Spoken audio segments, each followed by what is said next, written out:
सभी पक्षी अपने अपने घोंसले में बहुत खुश थे। तोते के परिवार में उसकी पत्नी और 2 नन्हे मुन्ने बच्चे थे जो अभी अभी अंडे से निकले थे। अंडों से निकलते ही दोनों ने इधर उधर देखा और मम्मा मम्मा कहते हुए दोनों अपनी मम्मा के गले लग गए। तोता और उसकी पत्नी बहुत खुश थी। हरियाली, हम इन दोनों का नाम चुन्नू और मुन्नू रखेंगे। बड़े का नाम चुन्नू और छोटे का नाम मुन्नू।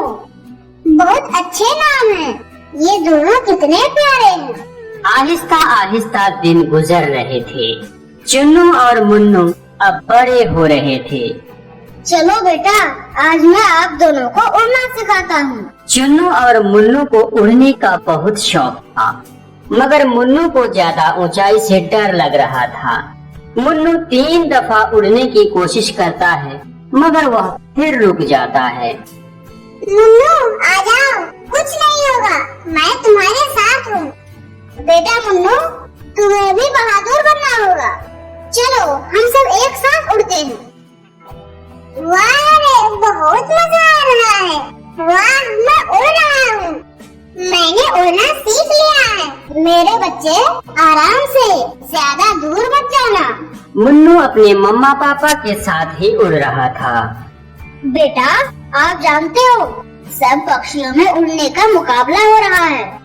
वाह, सच में बहुत मजा आएगा। फिर मुन्नू उदास हो जाता है। मैं तो हार जाऊंगा। बेटा, क्या तुम मेरे बहादुर बच्चे नहीं हो? बेटा, जो पक्षी हारने के डर से बैठे रहते हैं, वह कभी कामयाब नहीं हो सकते। देखना, रेस में कितने ज्यादा पक्षी हिस्सा लेंगे, क्या सारे ही जीत जाएंगे? जीतेगा तो कोई एक ही, मगर फिर भी सब हिस्सा लेते हैं। बस तुम अपनी पूरी कोशिश करना, और जीत हमेशा कोशिश करने वालों की ही होती है। हाँ, मैं आपका बहादुर बेटा हूँ। मैं जरूर रेस में हिस्सा लूंगा और जीतूंगा भी। मेरा प्यारा और बहादुर बेटा। इतने में ही चुन्नू और मुन्नू के 2 दोस्त भी वहाँ आ जाते हैं। चलो दोस्तों, मैं आज सबसे तेज उड़ूंगा। फिर चुन्नू और मुन्नू अपने दोस्तों के साथ चले जाते हैं। तोता और उसकी पत्नी भोजन की तलाश में निकल जाते हैं। सारा दिन अपने दोस्तों के साथ उड़ने की प्रैक्टिस करने के बाद चुन्नू और मुन्नू शाम के वक्त घर वापस लौटते हैं। तोता और उसकी पत्नी भी भोजन लेकर घर वापस आ जाते हैं। चुन्नू और मुन्नू अपने मम्मा और पापा को देखकर बहुत खुश हो जाते हैं और भोजन खाकर सो जाते हैं। अगले दिन उनके मम्मा अंधेरा रहते ही उन्हें उठा देते हैं। बेटा, जल्दी से मुंह धो लो, आपको रेस के लिए दूसरे जंगल भी जाना है। टूनी चिड़िया और कौवा भी वहाँ आ जाते हैं। तोते भाई, आपके बच्चे भी रेस में हिस्सा ले रहे हैं ना? जी टूनी बहन, दोनों बहुत एक्साइटेड हैं। हाँ हाँ, हमारे बच्चे भी हिस्सा लेने के लिए बहुत ही एक्साइटेड हैं। चलो सब जल्दी से चलो, बाकी के पक्षी सब वहाँ पहुँच चुके हैं। एक पॉइंट मुकर्रर कर लिया जाता है। अंगूर के बेल से जो पीले अंगूर तोड़कर लाएगा वह रेस जीत जाएगा। कबूतर और कबूतरी जज थे। फिर चाचा छमछम ऊंची आवाज से कहता है, 1 2 3 गो। सब पक्षी उड़ते हैं। चुन्नू और मुन्नू साथ साथ ही रहते हैं। कुछ ही क्षण में चुन्नू और मुन्नू अंगूर की बेल के पास पहुंच जाते हैं। चुन्नू जल्दी जल्दी से अंगूर तोड़ लेता है और मुन्नू से अंगूर जल्दी से नहीं टूटता। चुन्नू अंगूर तोड़कर आगे निकल जाता है। चुन्नू और मुन्नू सबसे आगे थे। मुन्नू चुन्नू से थोड़ा पीछे था।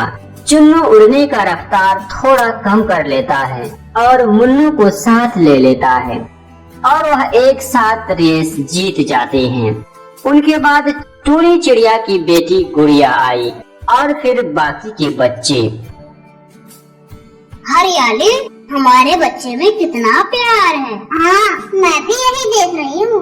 मैं बहुत खुश हूँ। चुन्नू और मुन्नू अपने मम्मा पापा के पास आते हैं और बहुत खुश होते हैं। याहू याहू, मम्मा पापा हम जीत गए। तोते भैया आपको बधाई हो। टूरी बहन आपको भी बधाई हो, गुड़िया दूसरे नंबर पर आई है। चले अब घर चलते हैं, शाम होने वाली है, बच्चों के लिए भोजन भी लाना है। फिर तोते का परिवार खुशी खुशी घर चले जाते हैं।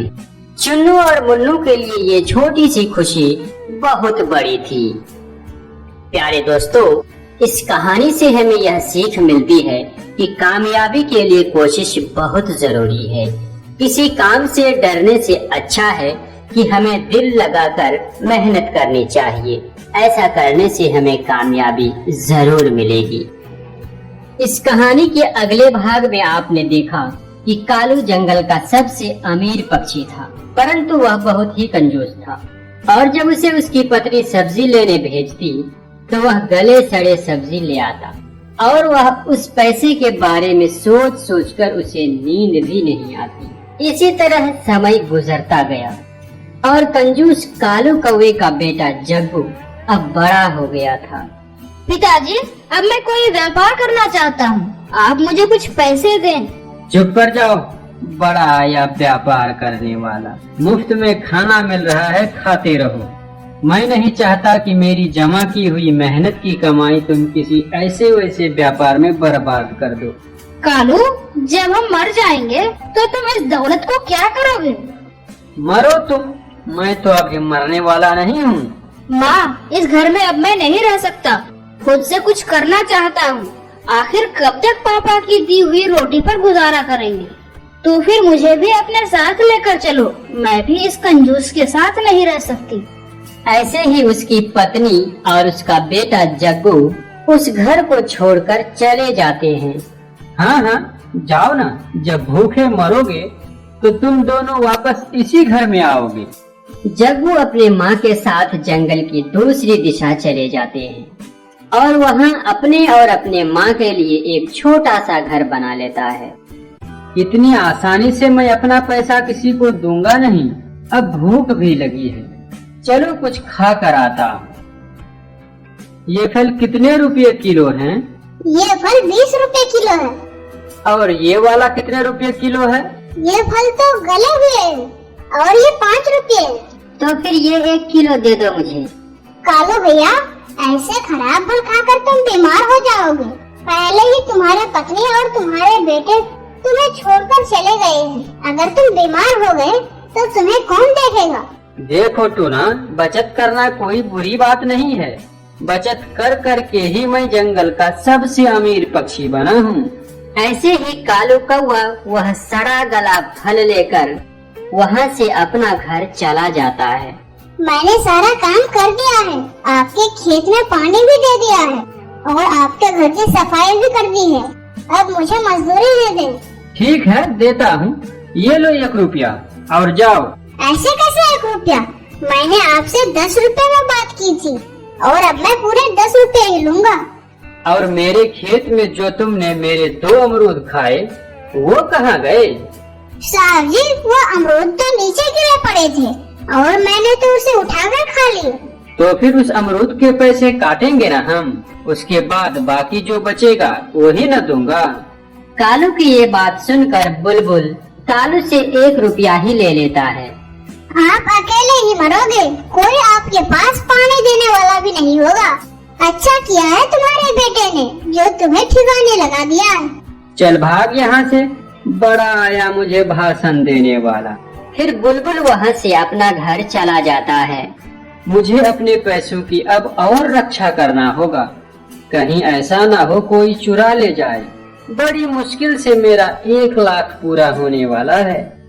कालू फिर से पैसा गिनते गिनते वहीं पर सो जाता है।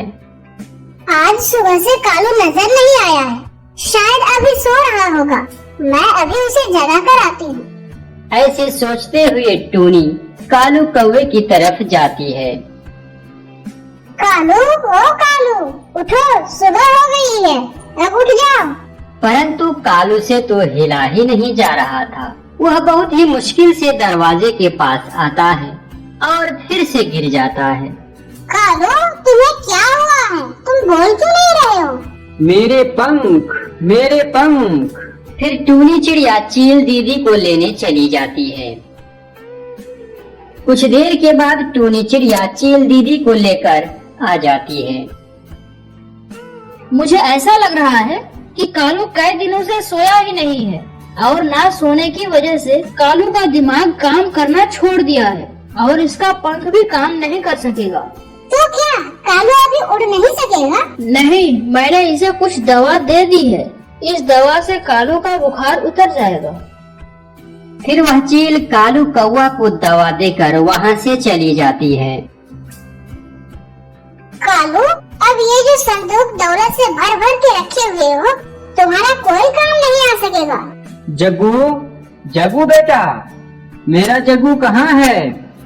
मैं जाती हूँ और तुम्हारे पत्नी और बेटे को बताती हूँ। यह कहकर टूनी चिड़िया कालू की पत्नी और उसके बेटे के पास जाती है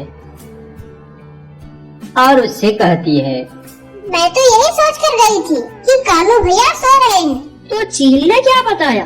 कालू अभी उड़ नहीं सकेगा और चील ने यह बताया कि कालू कई रातों से मुसलसल सोया नहीं है। वह तो रात में उठ उठ कर अपना दौलत गिनता रहता है और अगर सोता भी है तो उसे सपनों में चोर आकर डराता रहता है। अब वो जग्गू जग्गू बोल रहा था। आप अब अपना घर जाएं। जग्गू काम पर गया हुआ है, वह आने ही वाला है। टूनी बहन, मेरा बेटा उतना कमा लेता है कि हम माँ बेटा अच्छा खा पी लेते हैं। हमारे पास पैसा तो नहीं है, परंतु किसी चीज की कमी भी नहीं है। फिर कुछ ही देर में जग्गू भी वहाँ आ जाता है। टूनी आंटी, आप कैसे हो और आज यहाँ कैसे? आपके पापा बहुत बीमार हैं और वह तुम्हें बुला रहे हैं। आंटी, पापा को क्या हुआ है? बस तो अपनी मम्मा को घर वापस लेकर चलो। फिर कालू कौवा का बेटा जग्गू और उसकी पत्नी गोरी कौवी अपना घर वापस आ जाते हैं। मैं भूल गया था, मुझे माफ कर दो। मैंने आप लोगों को बहुत तंग किया। यही तो मैं कहती थी कि जरूरत के वक्त पैसा खर्च करना फजूल नहीं होती। पापा, क्या आप मुझे जलेबी खाने दोगे या जलेबी की ही सुगंध से मेरा पेट भरोगे? जग्गू की ऐसी बातें सुनकर कालू हंसने लगता है। बेटा, अब तुम बड़े हो गए हो और तुम जितना चाहो उतना जलेबी खा सकते हो। और अब मैं सब्जी भी ताजा लाया करूंगी, ना कि चिड़िया बहन की खराब सब्जियाँ। कालू यह सब बातें याद करके बहुत शर्मिंदा हो रहा था। उसे ऐसा एहसास हो रहा था कि धन दौलत से बढ़कर परिवार होते हैं और रुपया पैसा अपने परिवार पर खर्च करने के लिए ही होते हैं। दोस्तों, इस कहानी से हमें यह सीख मिलती है कि हमें बहुत ज्यादा कंजूसी नहीं करनी चाहिए। ये कहानी एक बहुत ही बड़े और खूबसूरत जंगल की है। उस जंगल में ढेर सारी पक्षियाँ रह रही थी। उस जंगल में कुछ दिनों से लगातार बारिश हो रही थी। यह बारिश काफी महीनों के बाद शुरू हुई थी, इसलिए यह बारिश पक्षियों को बहुत आनंद दे रही थी। पक्षियाँ उड़ उड़ कर बारिश में नहा रही थी और बारिश का मजा ले रही थी। उसी जंगल में टूनी चिड़िया और रानू चिड़िया रहा करती थी। टूनी चिड़िया को बारिश बिल्कुल ही पसंद ना था। एक दिन सुबह रानू चिड़िया टूनी चिड़िया से कहती है, क्या हुआ बेटी टूनी? क्या आज तुम्हें स्कूल नहीं जाना है? सुबह हुए कितनी देर हो गई है। अब चलो